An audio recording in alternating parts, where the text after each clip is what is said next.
Y investors lose money in most of the IPOs. देखिए, देखने को मिला है कि जनरली बहुत सारे निवेशकों से मैं बात करता हूँ और ये एक चीज़ बहुत कॉमन देखने को मिली है कि इन इन्वेस्टर्स का आईपीओ में जब वो निवेश करते हैं तो बहुत ज़्यादा या तो फंड्स एप्रिशिएट नहीं होते हैं या बहुत सारे investors they lose their money. उसका एक बहुत बड़ा रीज़न है कि जनरली जब वो आईपीओ आते हैं तो फंड रेज करने के लिए आते हैं और as an investor, as a निवेशक, बहुत बार ये देखने को मिला है कि हम उन कंपनियों का ठीक से आकलन नहीं कर पाते।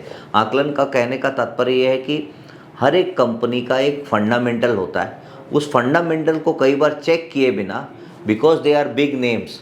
फॉर एग्जांपल, बहुत लोगों ने, एक एग्जांपल के तौर पे, इसका कोई रिकमेंडेशन नहीं है, पेटीएम में इन्वेस्ट किया था आईपीओ के थ्रू और 1 साल बाद में हमने देखने को मिला कि उसका भाव 50% से नीचे आ गया था।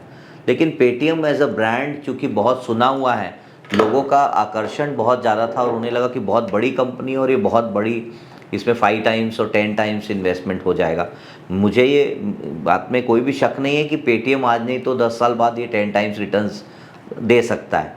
लेकिन क्वेश्चन ये है कि आईपीओ के दौरान अगर आप इन्वेस्ट करते हैं तो देखने को मिला कि बहुत टाइम पे इन्वेस्टमेंट का जो एप्रिसिएशन है या तो कम होता है या नीचे जाता है। तो इसलिए हमारे सजेशंस रहता है, हमारे जितने भी निवेशक जो हैं, कि पहले आप उसका पूरा आकलन करें, उसके फंडामेंटल्स चेक करें, कंपनीज़ की अर्निंग्स देखें, क्योंकि अगर कंपनी लॉस मेकिंग है और अगर वो लिस्ट हो रही है तो उसमें आपको रिटर्न्स बनाने की पॉसिबिलिटी कम रहती है। ये सबको ध्यान में रखते हुए अगर आप आईपीओ में इन्वेस्ट करेंगे तो हो सकता है आप सक्सेस आपको ज़्यादा मिले। Hello, my name is Vikas Agarwal and I am the founder of Allport. Thank you for watching this video.